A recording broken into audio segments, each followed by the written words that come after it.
Hello there, ladies and gentlemen. It was once again I, the Broken Son, playing a bit more What Remains of Edith Finch. In the last episode, we found out about Milton and his untimely demise. Yeah. Then we got up here to Lewis's stuff. Now let's check in on our boy Lewis.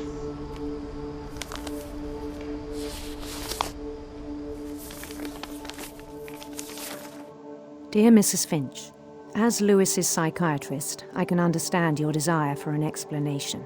As I see it, the trouble began in January, shortly after we convinced your son to seek treatment for substance abuse. Newly sober, I believe Lewis first noticed the monotony of his daily life.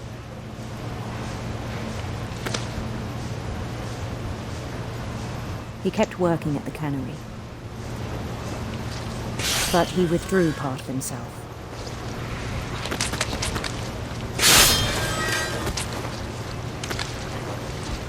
In our sessions, I saw the same behavior. His mind began to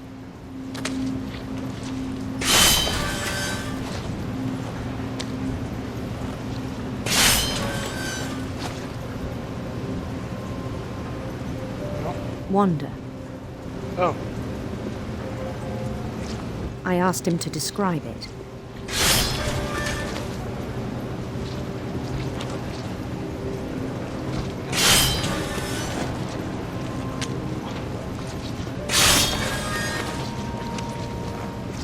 He said he started small.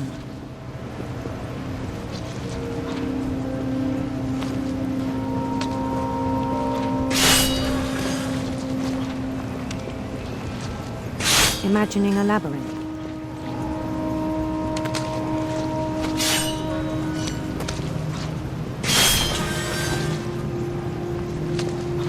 He'd feel his way about.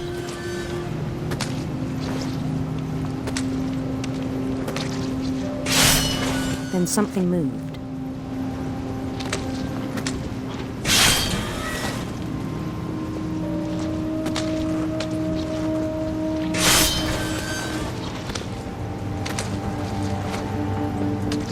It's hard to Bats. multitask here. And toads. Ooh. And things that have not names.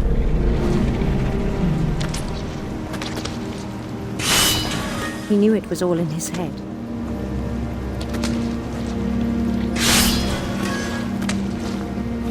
But he took it very seriously.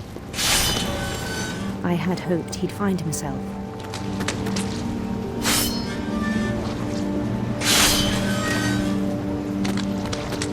A couple of these guys.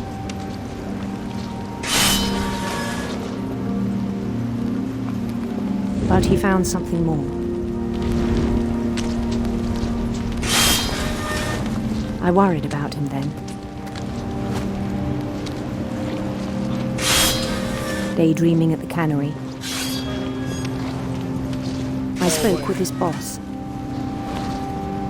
But he said Lewis had become a model employee. Huh? Methodical, tireless, focused. Like a whole new Lewis. So I let him go on. Huh. I even encouraged him. It seemed very promising at first. He told me he'd made a new friend. Dog.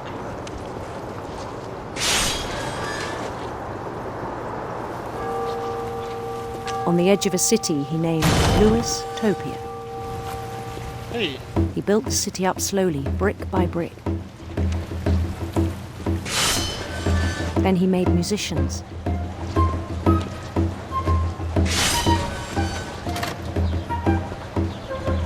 Dang, this dude has amazing imagination. And songs for them to play. He talked about starting a band. and he was always humming something. Every day his imagination grew stronger.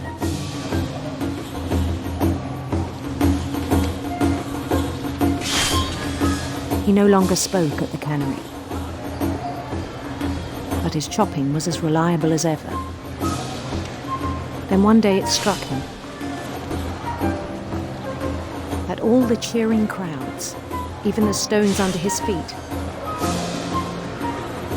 were all in his imagination, so he could do whatever he wished.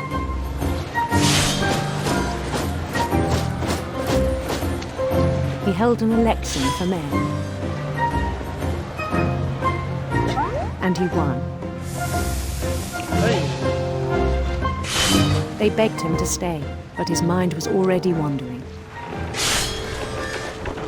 It became a game for him.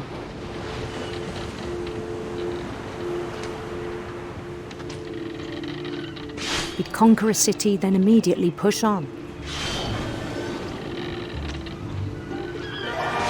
New Louisville.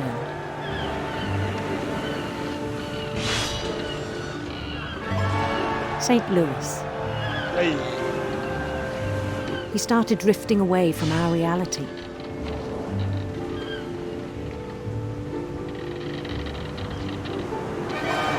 Minneapolis. Until one day he forgot to go home from the cannery. Even as his mother pleaded with him, part of Lewis kept sailing on.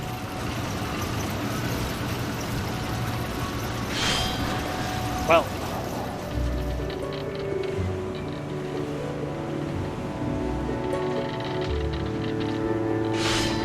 In Lewisburg, he heard rumors of a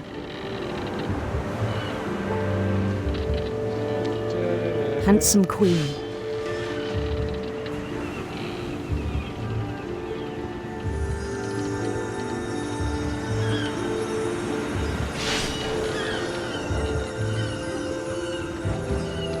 The queen was on her own quest for the serpent. Sinister serpents.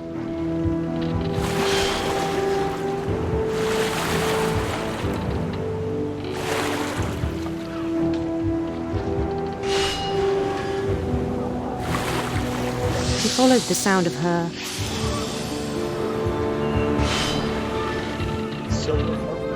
silver harp.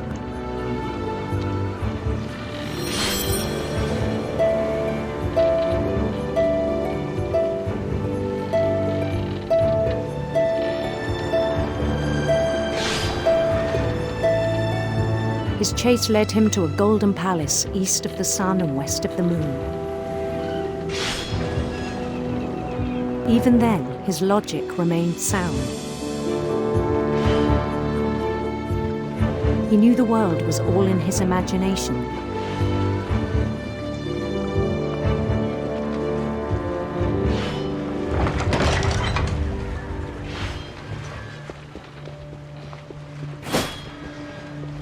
But he was so proud of having created it. In his own eyes, he'd become something greater than a king.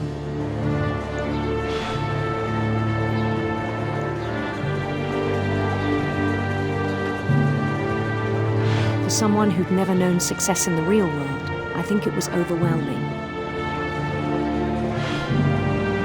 And then it struck him that the real Lewis was not the one chopping salmon, but the one climbing the steps of a golden palace.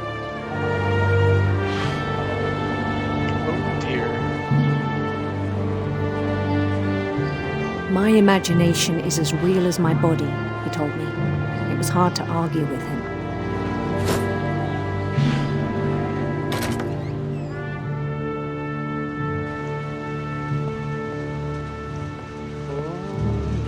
What's he gonna do? Yeah.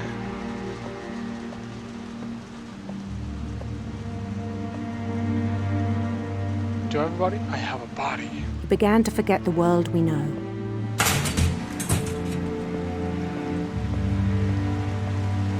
What's he gonna do, pal? I think it pained him to remember Lewis, the cannery worker.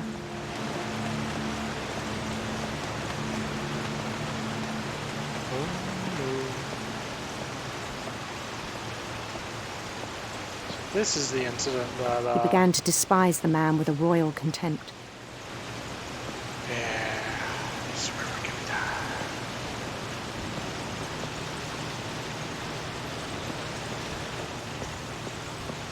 die. My guy, you're not actually doing your work anymore.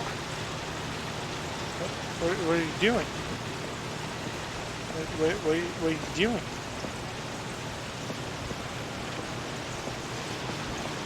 I mean, his line isn't even running.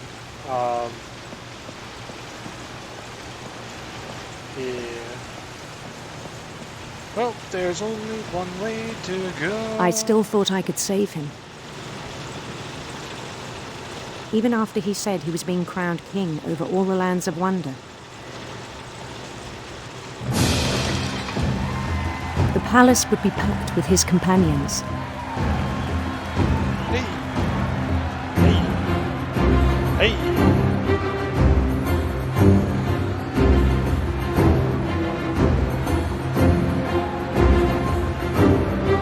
Including the wise Calico who'd insisted on advising me.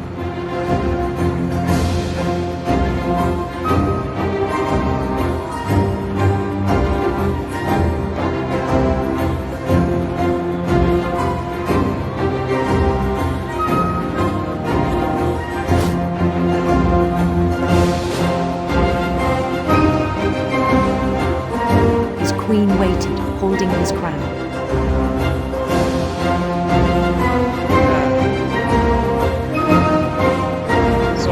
There was only one thing left to do. Yep.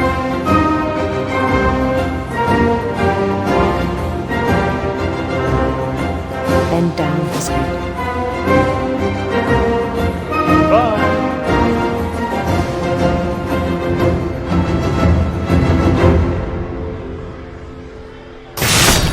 And the rest I think you know. Mrs. Finch, your son was a kind man who will be missed by all of us who knew him.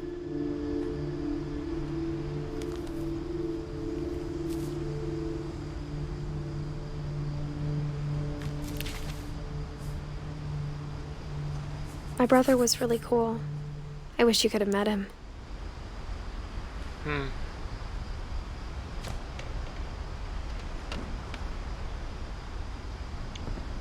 That sucks, man.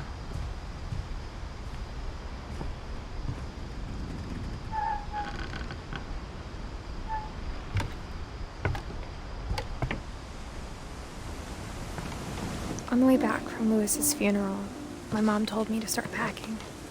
She waited until the day before we left to tell Edie. Oh, I'm not sure if she wanted to make it easier or harder. man. I wish we'd stayed.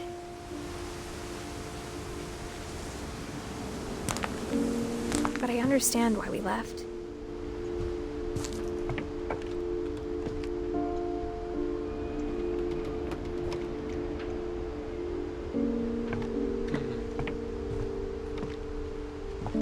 My mom ended up leaving everything behind.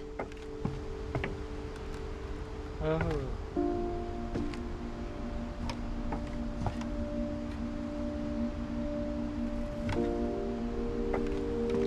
What happened that night had been coming for a long time. Maybe it should have come sooner.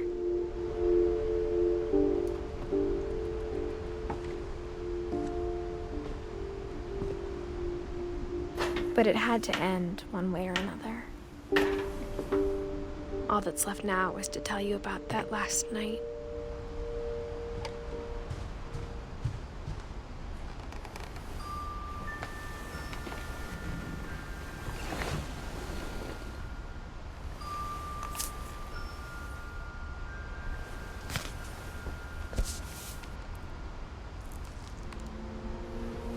That whole last day, Edie just watched us pack and didn't say a word. Until supper, when she raised her glass and said, "To our final night together, and all our final nights apart." Grandma, you know what I said about alcohol. Some of your medications are very Edith, specific. I left a present for you in the hallway. Why don't you go open it? The grown-ups have to argue now. I'm sorry, you're right. We're all leaving tomorrow. Let's just enjoy our last... I'm not leaving. Edith, you're excused.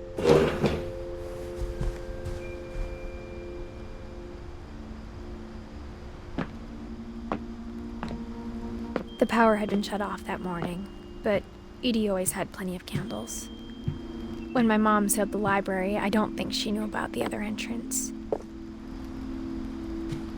Or that Edie had a key to it.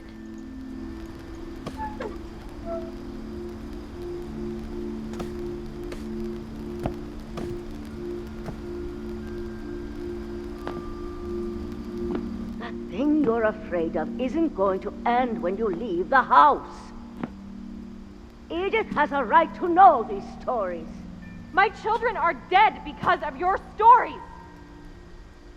I think it's best if Edith and I leave tonight.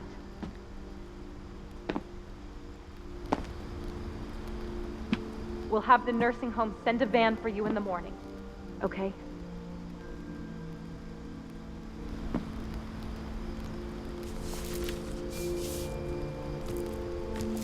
Dear Edith, there's so many stories I wish I could tell you, but there's only time for one. This is about what happened on the night you were born. That night, the tide went way, way out. It was the first and last time I ever saw the old house aground.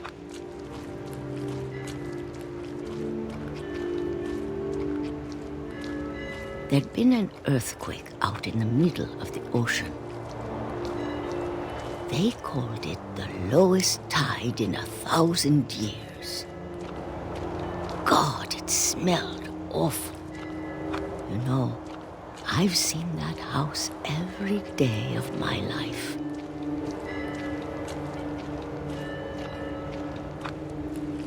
But I never thought I'd go back to it. When the fog rolled in, I lost my way.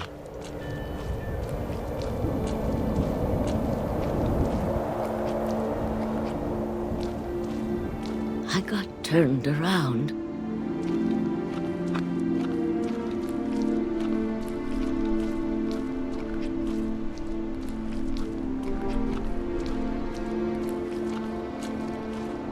For a while, I wandered.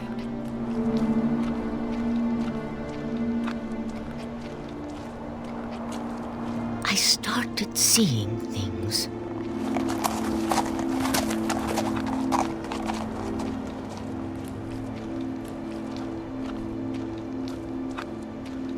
Things I'd forgotten had ever existed.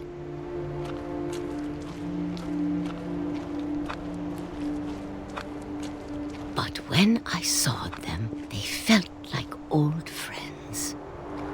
That night, a lot of things came back to me. Or maybe I came back to them.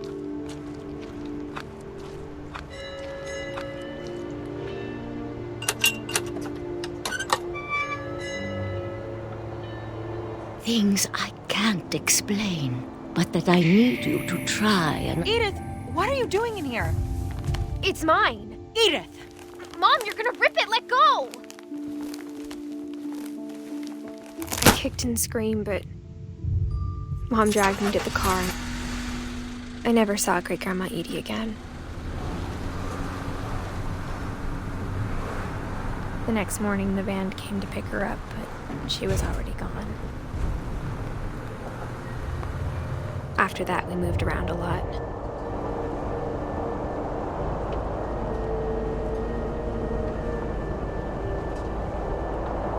We both tried to make the best of it.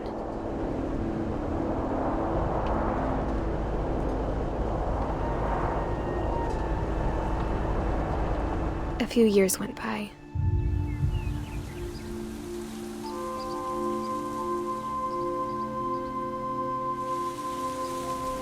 My mom didn't like to talk about it, but she started getting sick a lot. The rest happened pretty quickly. She got better for a while, and then she didn't. And then I was alone. The last Finch left alive.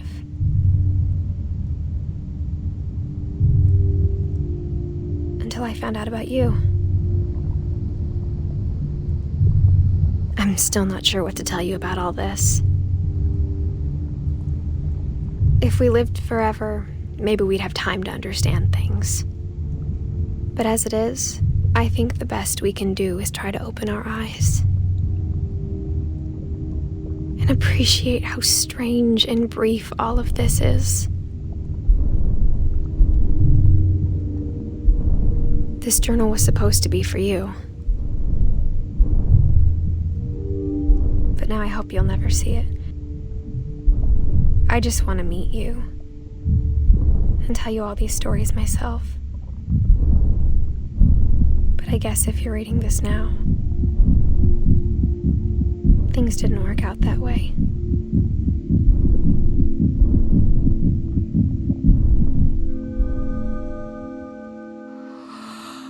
This is where your story begins. I'm sorry I won't be there to see it. It's a lot to ask, but I don't want you to be sad that I'm gone. I want you to be amazed that any of us ever had a chance to be here at all. Good luck.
So this, of course, begs the question. Well, we know that Edith Finch is probably dead at this point.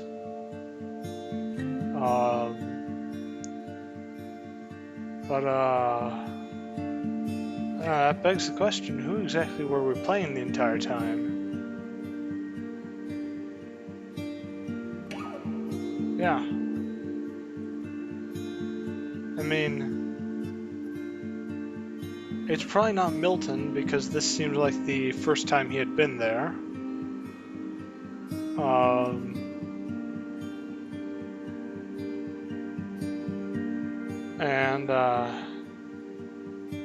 Let's see, like, was it the child of one of the siblings?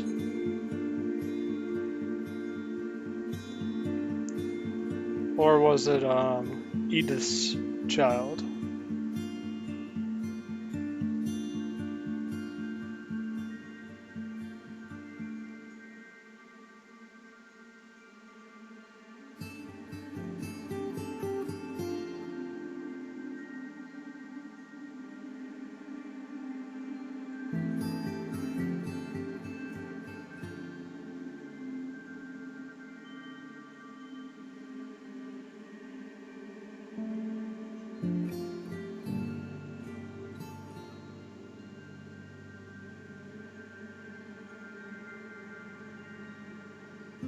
there are, of course, like a couple other questions I have, such as what killed that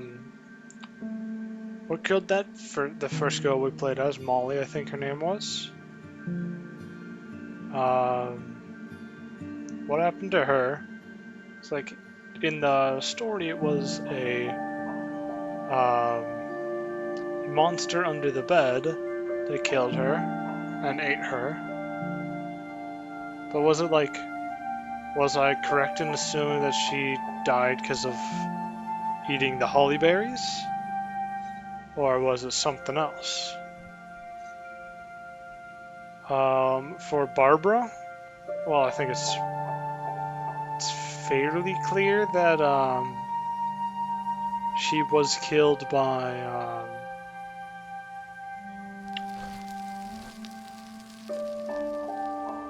the end.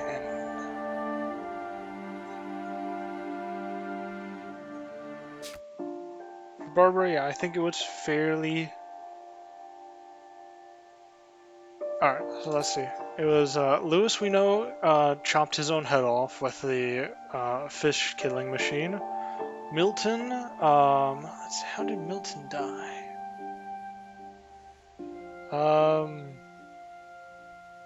Forget how Milton died. Edith, I think terminal illness, or some sort of illness probably, I think. Dawn, illness. Gus, it was either lightning hitting his kite or something hitting him. Gregory died because of drowning, because he turned on the water. Molly died from, it said, a monster. At least that's what we're told. I'm not entirely sure though how accurate that is. I mean, she could have been killed by a monster. Barbara was killed by essentially costumed people who were led by a cannibal. Calvin died because he flung himself off of well, he tried to go around a tree branch on a swing and then ended up flying off into the ocean. Sam was killed when he took Dawn out to shoot a deer, and then they tried to take a picture near the deer, and unfortunately the deer knocked him off.